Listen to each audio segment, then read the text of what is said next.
오늘은 저희가 시승차를 무려 3대나 준비했습니다. 바로 프리미엄 브랜드 D세그먼트 세단 볼보 S60, BMW 330i, 제네시스 G70 세대를 마련했습니다. 볼보 S60은요 T5 인스크립션 트림입니다. 차값이 5,360만원이고요 BMW 330i는요 M 스포트 모델이거든요. 그래서 가격이 6,220만원입니다. 제네시스 G70은요 3.3 터보 5,375만원짜리 프리미엄 모델이고요. 사륜구동이거든요. 자, 그러면 디자인을 먼저 살펴볼까 하는데요. 이 각각의 모델들 다 출시할 때마다 저희가 꼼꼼하게 이미 전해드린 바 있어요. 이 디자인 설명 또다시 할 필요는 없을 것 같고, 이 세대 모델들 각각의 개성들만 콕콕 한번 집어서 살펴봅시다. 딱 보시면 상당히 단정하죠. 정갈하고 뭔가 되게 깔끔한 느낌이 많이 나요. 이 볼보가 토르의 망치라고 이름 붙여서 상당히 밀고 있는 이 주간주행등, 어떤 브랜드의 주간주행등보다 두께가 상당히 두꺼워요. 또 얘가 색깔이 바뀌면서 방향지시등의 역할도 겸하고 있거든요. 볼보의 얼굴을 구분짓게 하는 그런 디자인 특징으로 상당히 잘 자리를 잡았죠. 다른 차들은 다 엠블럼들이 여기 코끝에 달려 있거든요. 근데 얘만 지금 라디에이터 그릴 한가운데 떡하니 박혀 있습니다. 라디에이터 그릴을 대각선으로 가로지는 이 크롬선 있잖아요. 요거 때문에 어쩔 수 없이 가운데 박을 수밖에 없었던 거죠. 네, 이 330i는요 방금 보셨던 S60보다 훨씬 더 공격적이고 환한 듯한 얼굴을 발견할 수 있죠. 330은 S60에 비해서 조금 더 끝을 이렇게 많이 둥글려뒀습니다. 그래서 저렇게 딱딱하고 각진 느낌보다는 조금 더 유기적인 모습을 확인할 수 있어요. 레이저 헤드램프가 들어가 있습니다. 상향등에 한해서 레이저를 쓰고 있는데, 다른 모델들은 전부 지금 LED에 머물러 있는 것보다는 훨씬 더 미래적이죠. LED를 상징하는 이 파란색 띠도 렌즈 아랫부분에 이렇게 들어가 있고요. 요즘 BMW가 라디에이터 그릴 크기를 너무 많이 키워가지고 많은 논란을 불러일으키고 있어요. 제 생각에는 지금 이 3 시리즈에 달려있는 라디에이터 그릴, 이 정도면 딱 적당한 수준 아닌가 싶어요. 크기를 키울 수 있는 상한선 같은 느낌? 더 커지는 거 저는 좀 별로입니다. 딱 좋아요. 엠블럼이 달려있는 이 부분, 라디에이터 그릴과 보닛이 만나는 부분도 세대가 다 다릅니다. 이거 참 재밌어요. 뭐가 다르냐면 S60은 파팅 라인이 여기 이렇게 지나갔었는데 330i는 이 파팅 라인이 없습니다. 보닛이 라디에이터 그릴까지 쭉 내려와 있어요.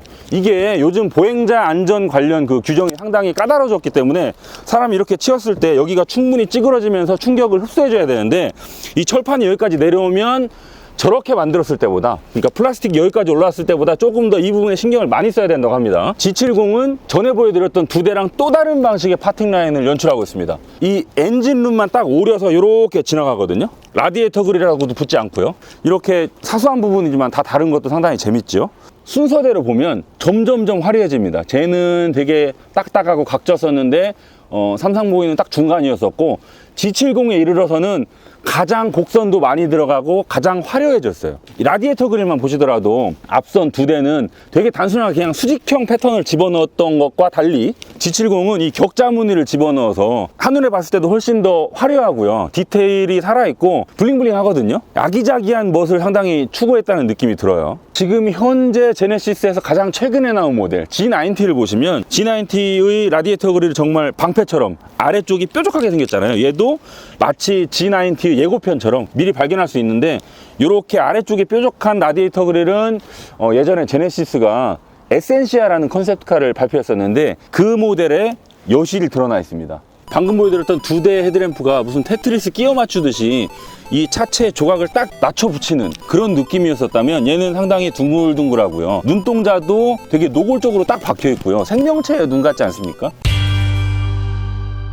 자, 이번에 S60의 옆모습을 보겠습니다. 이 S60은요 반전미 가득한 옆모습을 가지고 있습니다. 무슨 말이냐면, 얘는 분명히 전륜구동인데 후륜구동의 비율을 가지고 있어요. 전륜구동 차들이 후륜구동 모델들 대비 비율적으로 그렇게 멋있기가 쉽지 않거든요. 이 바퀴가 사방으로 뻗어나가서 차체를 든든하게 받쳐주는 역할도 할 수 없고, 보닛이 길어서 엔진에 강력한 힘을 부각시키기도 어렵고, 그런 점 때문에 사실 비율면에 있어서 전륜구동이 후륜구동보다 덜 멋있는데, 얘는 상당히 멋있습니다. 지금 전륜구동 차들 보시면 이 앞바퀴랑 앞문 사이 여기가 거의 한 요 정도거든요. S60 거리가 이 정도예요. 이 정도면 완벽하게 후륜구동의 거리를 가지고 있는 셈입니다. 앞바퀴 중심에서 이 앞범퍼 끝까지 프론트 오버행이라고 하죠. 이 거리도 거의 후륜구동차만큼 짧아요.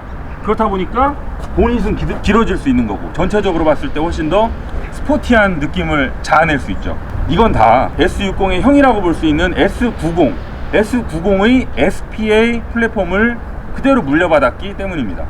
이 3 시리즈는 그야말로 후륜구동 세단의 교과서적인 비율을 가지고 있죠. 뭐 쟤는 그런 척 하는 거지만 얘는 원래 그런 차예요. 흔히 우리가 BMW의 비율을 얘기할 때 롱노즈 쇼테크라는 표현을 씁니다. 보닛이 길고 프론트 오버행은 극단적으로 짧고요. 캐빈은 되게 뒤로 물러나 있어서 데크가 짧아진 그런 형상을 우리가 롱노즈 쇼테크라고 하는데 3 시리즈에서 아주 여실히 느낄 수 있죠. 캐릭터 라인을 보시면 방금 보여드렸던 S60은 차체 철판을 그냥 딱 접어서 만들었다면 얘는 접고 바로 얼마 떨어지지 않아서 밑에 면을 한 번 더 줬습니다. 그래서 중간에 면을 한 번씩 연출해주고 있어요.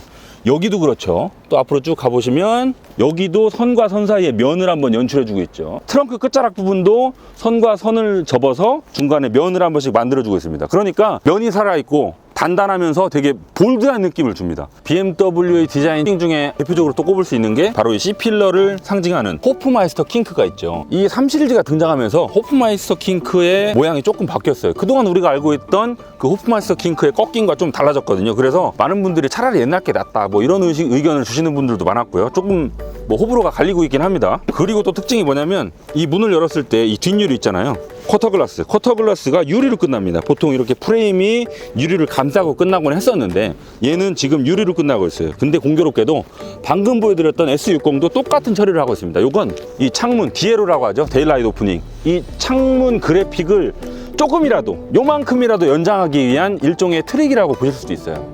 S60, 330, G70 이 세대를 나란히 옆으로 쭉 세워놓고 보니까 창문 그래픽이 얼마나 뾰족하게 끝나느냐 요거에 따라서 리어램프의 형상도 달라집니다. 여기가 뾰족하게 끝나는 차들은요 리어램프도 뒤에서 옆으로 많이 파고 넘어와요. S60은 수직으로 떨어지니까 리어램프도 수직이었죠. 330은 중간이었죠. 얘는 가장 뾰족하니까 리어램프도 옆까지 삐집고 들어왔습니다. 이거는 아마 디자이너가 그 해당 차를 그릴 때 어떻게 하면 그 차 안에서 가장 일관적이고 조화롭게 만들까 고민을 막 하다 보니까 각각의 차마다 차이가 생기지 않았나 싶어요. G70에 오니까 되게 풍만해졌어요. 차가 되게 육감적이고요. 곡선이 많아요. S60은 철판을 이렇게 딱 꺾어서 만들었다면 330은 꺾고 중간에 한번 또 꺾어서 면을 같이 데리고 다녔었고요. 얘는 그런 거 없어요. 풍만한 볼륨에다가 캐릭터 라인을 그냥 쭉 파서 만들어 놓은 그런 느낌이거든요. S60이랑 330은 여기를 만지면 제법 철판을 딱 꺾어 놨었는데 얘는 전체적인 모습과 일관되게 둥글둥글 철판을 접었다기보다 휘어놓은 느낌이 강합니다. 그런 화려한 앞모습만큼이나 옆에도 이런 장식도 달려 있고요. 또 C필러에도 쟤네들은 그냥 C필러 딱 크롬 장식 끝이에요. 근데 얘는 중간에 이렇게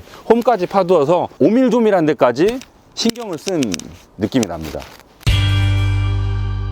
뒷모습에서도요 제가 앞이랑 옆에서 보여드렸던 각각의 모델들의 차이 그게 여실하게 보입니다. 얘는 아까 면 처리를 어떻게 했다고 그랬죠? 그냥 한번 딱 꺾었다고 그랬잖아요. 이 선도 되게 가늘고요 정말 이렇게 딱 꺾어놓은 그런 느낌이 나요. 근데 얘는 아까 면을 달고 다닌다고 그랬죠. 되게 볼드하다고. 리어램프도 딱 그렇게 생기지 않았습니까? 얘는 선이라면 얘는 면이에요. 되게 두꺼운 L자형 리어램프가 들어가 있죠.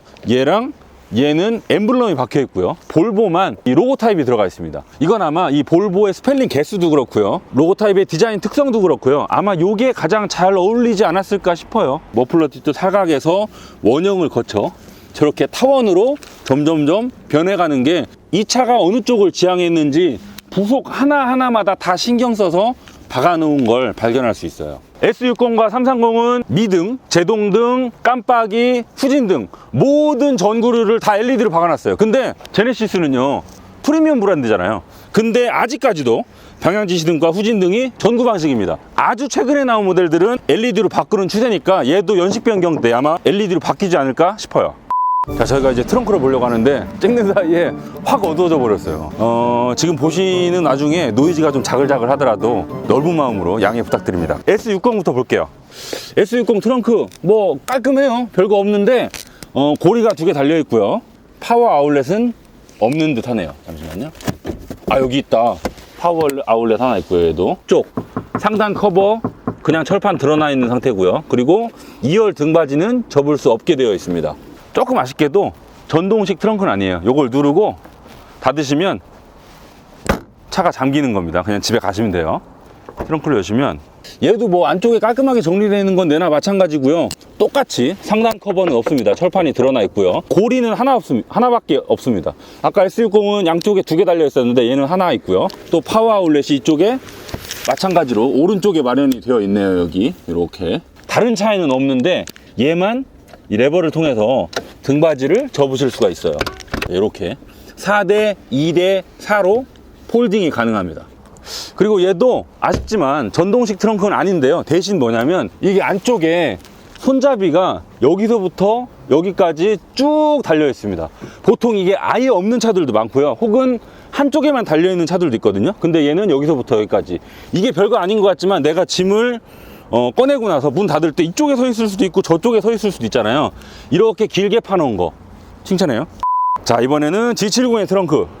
자, 안쪽을 보시면 얘는 딱 여는 순간 마감재가 훨씬 더 꼼꼼합니다. 앞선 두 차에는 없었던 이 트렁크 상단 마감재도 꼼꼼하게 덮여 싸놔가지고 여기만 봤을 때는 확실히 한 급 위차 같은 느낌도 나고요. 다른 차에는 있었던 고리 12V 파워 아울렛은 그런 거 우더른 음슈 그냥 깔끔하기만 해요. 아무것도 없어요. 2열 등받이는 접을 수 있긴 한데요. 이 트렁크 쪽에서 못 열고 반드시 뒷문을 열고 레버를 당겨서 접으셔야만 합니다. G70 트렁크에만 달려있는 장점, 바로 전동식 트렁크죠. 아직도 되고 이거만으로. 여러분 지금까지 이건 뭐지? 여러분 지금까지 이 세대의 트렁크를 쭉 살펴봤는데 용량을 읊어드리지 않을 수 없죠. 용량이 어떻게 되냐면 트렁크의 용량을 나타내는 용량이 기준이 딱 2가지거든요. VDA 혹은 SAE 방식이 있는데 측정 방식이 좀 다릅니다. VDA는 1리터짜리 박스를 막 집어넣어 가지고 재는 거고, SAE는 다양한 크기의 박스를 집어넣어 가지고 재는 게 가장 큰 차이점이긴 한데, 아무튼 VDA 기준으로 먼저 말씀을 드릴게요. VDA는 유럽에서 주로 쓰는 방식입니다. S60이 442리터, 3 시리즈가 480리터, G70가 495리터입니다. VDA 기준으로 하면 G70이 가장 넓어요. 근데 되게 희한한 게요, SAE 방식은 VDA와 달리 미국에서 주로 쓰는 방식이에요. SAE로 측정을 하면요 좀 이상한 일이 벌어져요. S60은 SAE 기준으로 했을 때 328리터가 나옵니다. 3 시리즈는 481리터예요. 얘는 VDA로 하나 SAE로 하나 별로 차이가 안 나요. 용량이 희한한 건 G70입니다. 이 G70의 트렁크 용량이요, 아까 그 VDA로 했을 때는 495리터 가장 컸잖아요. 근데 이걸 SAE로 측정을 하면 297리터밖에 안 됩니다. 거의 반토막 나요. 어떻게 이럴 수 있는지 모르겠는데, 이 SAE 측정 용량은 저희가 US 뉴스라는 홈페이지를 기준으로 말씀드리는 건데, 측정을 어떻게 했느냐에 따라서 이렇게까지가 차이가 나나 싶은 생각이 좀 듭니다. 근데 눈으로 봤을 때는 두 대는 좀 별 차이 안 나 보이고요, 얘는 좀 시각적으로 작은 느낌이 나긴 해요. 자, 먼저 S60의 운전석을 보도록 하겠습니다. 친숙합니다. XC90부터 시작된 여러 볼보 라인업들을 쭉 봐오다 보니까 이제는 상당히 눈에 많이 익숙해졌죠. 근데 그럼에도 불구하고 아직까지 이 볼보가 자랑하는 스칸디나비안 실내의 세련됨은 유효합니다. 충분히 유효해요. 이거는 단순히 뭐 유행을 따르거나 멋을 추구하지 않고 뭐 기교를 부리거나 그러지 않고 사람을 중심으로 한 실내이기 때문에 이런 효과가 나타나지 않나 싶고요. 거실에 앉아있는 듯한 느낌이 강하거든요. 자동차의 실내라기보다 거실 같은 느낌이 많이 들어요. 이 나무도 볼보 본사가 있는 예태보리 근처에 바닷가가 있는데, 거기에 그 죽은 나무들이 떠내려와서 해안가에 이렇게 둥그러 다니거든요. 그 나무로 만든 이 우드 트림도 들어가 있고요. 가죽의 컬러, 이런 것들이 전체적으로 어우러져서 거실 같은 그런 편안함을 주죠. 요 정도 급이라면 물론 뭐 이런저런 나파 가죽도 쓰고 되게 가죽을 좋은 거 썼다고 자랑을 하기 마련인데, 그 중에서도 이 볼보가 쓰고 있는 가죽은 특히나 더 촉촉해요. 되게 부드럽고요, 말랑말랑하고 안락하게 내 몸을 감싸 안아줄 것 같은 가죽이 쓰여 있죠. 그리고 이 거실 같은 느낌을 연출해주는 가장 큰 요소로 저는 꼽고 싶은 게 바로 이 바우얼스 앤 윌킨스 사운드 시스템을 꼽고 싶습니다. 요 정도 사운드 시스템을 즐기시려면 아마 차값을 몇 천 원 더 주셔야 될걸요?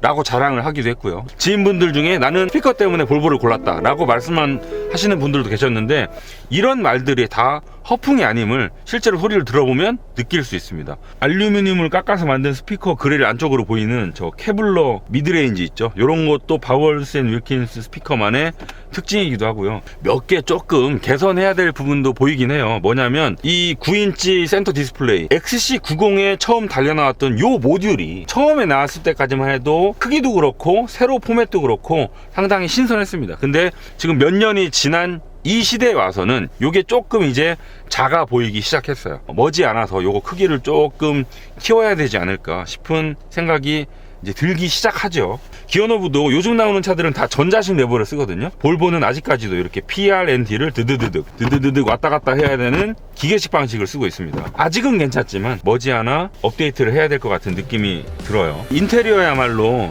볼보의 매력을 참 잘 담아내고 있고, 또 볼보가 오늘날 차가 없어서 오파할 정도로 잘 나가거든요. 이렇게까지 성공적으로 업그레이드 되는데 참 큰 공을 세운 요소 중에 하나죠.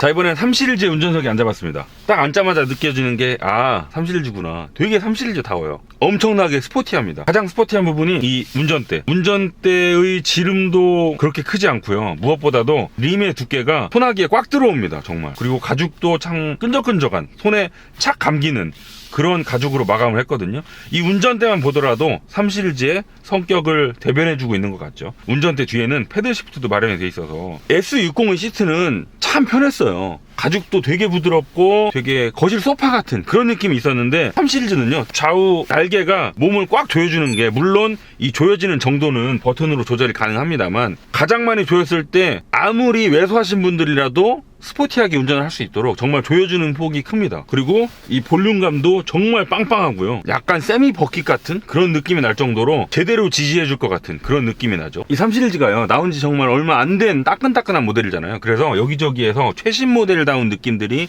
많이 묻어납니다. 여기 왼쪽에 보시면 헤드램프를 조절하는 버튼들이 있어요. 원래 독일 차들이 주로 다이얼 방식을 썼었는데, 최근에는 많은 독일 브랜드들이 이걸 다이얼 대신 버튼으로 바꿔놓고 있죠. 이 3시리즈 역시도 버튼으로 다 바꿔 넣었고요. 그 다음으로 최신 느낌을 연출해주는 요소가 이 디스플레이죠. 계기판과 센터 디스플레이가 둘 다 12.3인치로 일직선상에 상에 놓여 있어요. 그래서 운전을 하다 보면 시야의 이동을 제한적으로 가져가면서 운전에 보다 집중을 할 수 있죠. 지금 BMW가 이 최신 버전으로 오면서 디스플레이가 바뀌었어요. 그래픽이 RPM이 이렇게 반대로 올라가거든요. 요게 조금 적응하는데 시간이 필요하긴 한데, 뭐 일단 그래픽만 놓고 보면 훨씬 멋있습니다. 하지만 저 개인적으로는 가독성만 놓고 본다면 오히려 과거께, 바로 전께 낫지 않나. 이 날개가 지금 하나 둘 세 개인데 위에 하나 아래 하나, 요거를 이렇게 크롬 장식으로 묶었잖아요.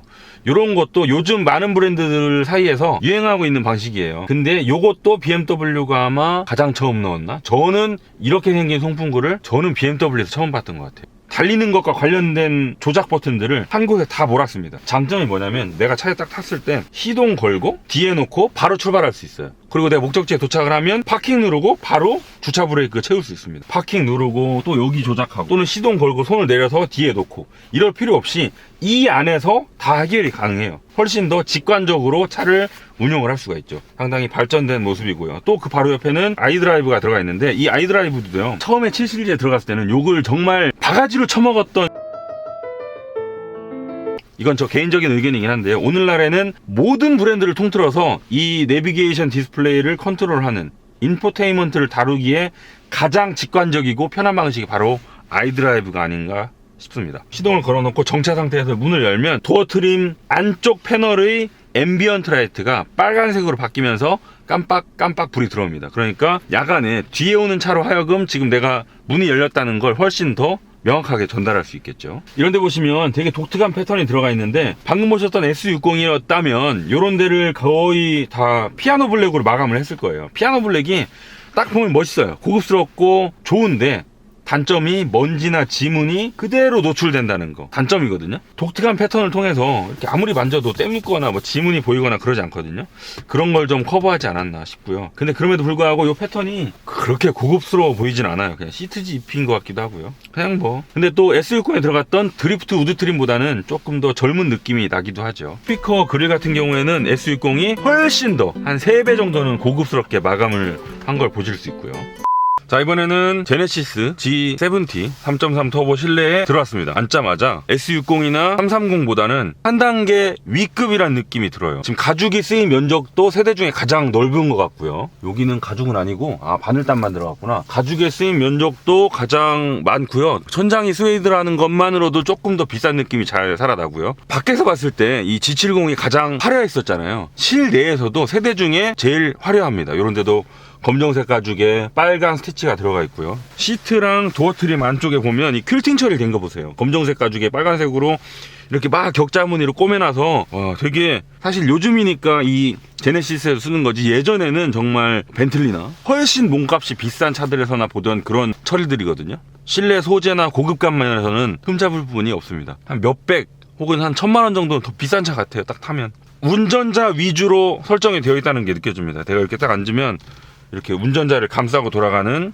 센터페시아도 그렇고요. 하지만 그 나이값도 느껴지는 게 뭐냐면, G70가 나온 지 벌써 2년이 흘렀습니다. 2017년 9월 달에 정식 출시가 됐으니까, 제가 그 차 진짜 출시할 때 보러 갔던 게 엊그제 같은데 벌써 2년이 2년 전만 해도 센터 디스플레이가 많은 회사들에서 널리 쓰이던 그런 방식이죠. 오늘날도 물론 쓰고 있기도 하고요. 아주 최근에 나온 모델들은 이 계기반의 디스플레이랑 마치 하나인 것처럼 이걸 좀 안으로 말아넣는 방식이 최근 유행처럼 조금씩 번져가고 있거든요. 이 계기반은 또 다른 어떤 차에서도 볼 수 없는 G70에만 달려있는 아주 최신 디스플레이가 들어가 있습니다. 바로 이 3D 입체 효과인데요.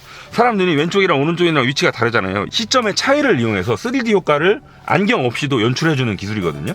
입체 효과를 껐다 켰다 하실 수가 있어요. 이걸 끄면 사선에서 보면 잘 모르거든요. 근데 정말 운전자의 시각 딱 여기에서 보면 이 효과가 극명하게 드러납니다. 이 빨간색 띠 있잖아요. 저게 저 앞으로 쑥 빨려 들어가고 이 숫자만 공중에 붕 떠있는 그런 느낌이 나거든요. 스페이스로 바꾸면 원 3개가 채곡채곡 공중에 떠있는 그런 느낌이 나고, 모던으로 바꾸시면 익숙하게 봐왔던 다이얼 2개인데 이것마저도 실제 아날로그 바늘인 것처럼 진짜 바늘 달려있는 것 같아요. 이렇게 만지면 바늘이 집힐 것 같은 그런 느낌이 나거든요. 드라이브 모드를 바꾸실 때마다 얘가 바뀝니다.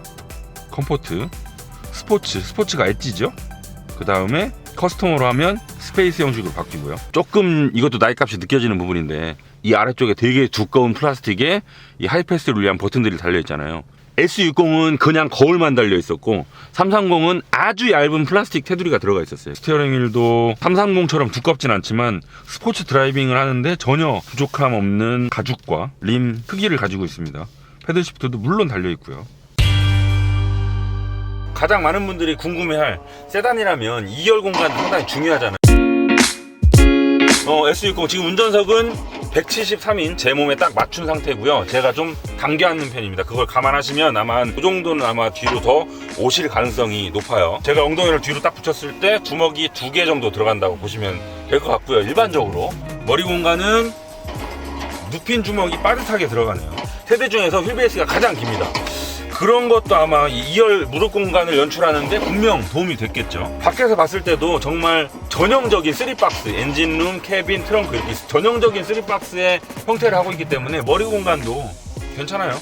특이한 점은 이 B필러에 달려있는 송풍구입니다. 보통 기암급 모델에 가서야 이 뒷자리에 계신 VIP들을 위해서 B필러에 송풍구가 달려나오는 경우가 많은데, 이 S60은 그거보다 조금 아래급임에도 불구하고 B필러에 송풍구가 있다는 점. 요건 대부분 다 달려있는데 B필러는 얘기가 좀 달라집니다. 요걸 B필러의 송풍구를 뚫으려면 바람길이 꺾여 있어서 풍량이 충분치 않을 수 있기 때문에 상당히 이 단가면에서도 좀 불리하고 풍량도 약하기가 쉬운데, 이렇게 달아놨다는 거는 S90의 SPA 플랫폼을 물려받은 덕분으로 볼 수 있겠죠. 볼보에는 지금 플랫폼이 뭐 T4, T5, T6, T8 뭐 이런 다양한 엔진 라인업이 있는데, T8은 전기 모터가 달려있는 하이브리드 차입니다. 그렇다 보면 배터리가 들어가야 될 텐데 그 배터리 자리가 딱 여기에요. 그러다 보니까 지금 전륜구동 모델임에도 불구하고 이 센터 터널 턱의 높이가 상당히 높죠. 이런 것도 이 S60의 특징으로 꼽을 수 있고요. 헤드레스트가 고정으로 되어 있는 점도 볼보만의 특징입니다. 이것도 다 안전 때문에 만들어놨다고 볼보는 얘기를 하고 있어요. 2열 등받이 폴딩은 안 되고요. 스키스루가 있는데 스키스루는 트렁크 쪽에서만 접근이 가능합니다. 암레스트는 상당히 고급스럽게 만들어져 있거든요. 별도의 수납 공간도 있고요. 핸드폰 딱 들어가는 자리도 있고요. 컵홀더도 이렇게 들어갔다 나왔다 할 수 있게끔 만들어져 있네요. 네, 이번에는 3시리즈의 2열입니다. 과거의 3시리즈에 비하면 뒷자리가 엄청나게 넓어졌어요. 이 차 처음 나왔을 때 제가 대리점 가가지고 앉아서 우와 2열이 이렇게 커졌어? 라고 놀랐었거든요. S60에 비해서 휠베이스가 21mm 한 2cm 정도 짧은데도 무릎 공간이 비슷해요. 봐봐요. 주먹을 넣어보면 S60이나 330이나 거의 비슷한 정도의 무릎 공간을 확인하실 수 있죠. 이 정도면 휠베이스 짧은 것 치고는 상당히 선방한 셈입니다. 머리 공간도 똑같아요. S60이나 3시리즈나 정말 눕힌 주먹 딱 들어가는 수준?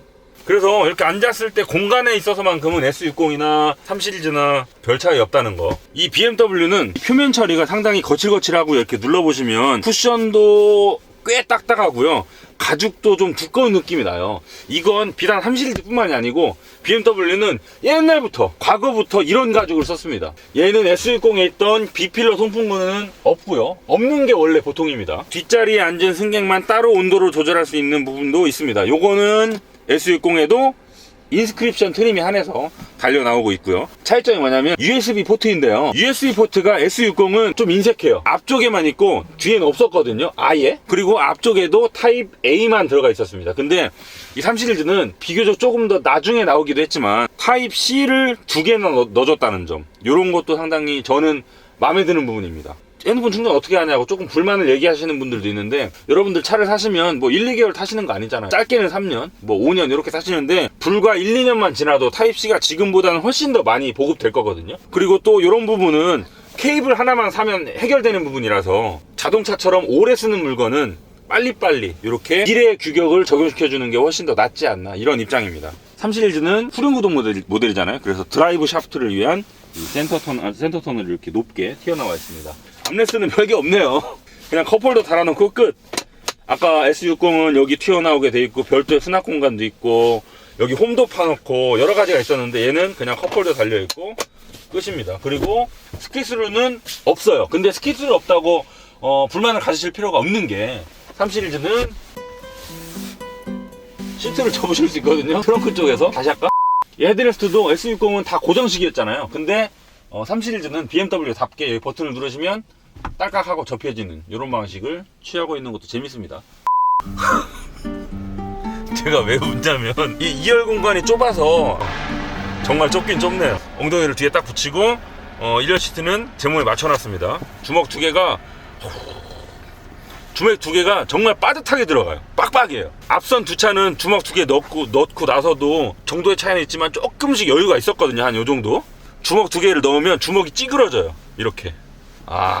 머리 공간도 보시면 얘도 주먹 하나가 들어가긴 합니다. 근데 앞선 두 차가 달리 주먹이 더 빠듯하게 들어간다는 점. 거의 이렇게 되는데요, 주먹이. 이렇게 못 넣고 이렇게 넣어야 돼요, 주먹을. 진짜 좁긴 하다. 이 1열 시트 엉덩이 받침 밑으로 보통 발을 집어 넣는데 이 발이 들어가는 양도 가장 적습니다. 2열 시트 엉덩이 받침 요 길이 있잖아요. 요 길이는 S60이 가장 짧았었고요. S60은 이 종아리랑 시트 엉덩이 받침 밑으로 한 요 정도 여유가 있었거든요. 3 시리즈는 거의 딱 맞았고, 얘는 제일 기네요. 종아리가 조금 눌릴 정도로 가장 긴 엉덩이 받침을 가지고 있습니다. 여기는 왜 스피커 그릴을 금속으로 안 만들고 플라스틱으로 만들었는지 모르겠어요. 이 부분이 금속이어서 금속 넣기에는 좀 그랬었나? 그렇게 고급스럽지 않아 보이고요. 또 고급스럽지 않아 보이는 게 이 B필러 창틀 있잖아요. 제네시스급이면, 내가 소나타가 그랬다고 하면 이해를 하겠어요. 제네시스잖아요. 이 창틀 프레임을 플라스틱 컵으로 한번 감싸 놨었어야죠. 이 차체 컬러가 안에서도 이렇게 드러나 보이는 이 부분, 이거는 조금 아쉬운 부분입니다. 우와. 뒷자리 열선이 3단계로 조절됩니다. 다른 앞선 차에는 없었던 1열 동반석 시트를 따로 버튼을 만들어둬서 이렇게 조절할 수 있게 되어 있는데, 이 정도 크기의 차에서는 흔치 않은 기능이거든요. 쇼퍼 드리븐 카에나 주로 제공되는 기능인데 이런 기능도 제공을 해주고 있네요. 역시나 후륜구동 모델답게 엄청 높고요. 근데 후륜구동 모델이기 때문에 이렇게 높다는 거 저는 뭐 흠잡고 싶진 않아요. 당연한 결과잖아요. 그리고 뒤에 USB 포트는 타입 A로 하나가 나와 있습니다. USB 포트는 정말 BMW 가장 후에 썼네. 타입 C로 2개나 달아두고 그냥 팔걸이에요. 컵홀더 있고요. S60은 아예 폴딩이 안 됐었고, 3 시리즈는 트렁크 쪽에서만 접을 수 있었는데, G70은 실내에서도 레버를 통해 6대4로 폴딩이 가능합니다.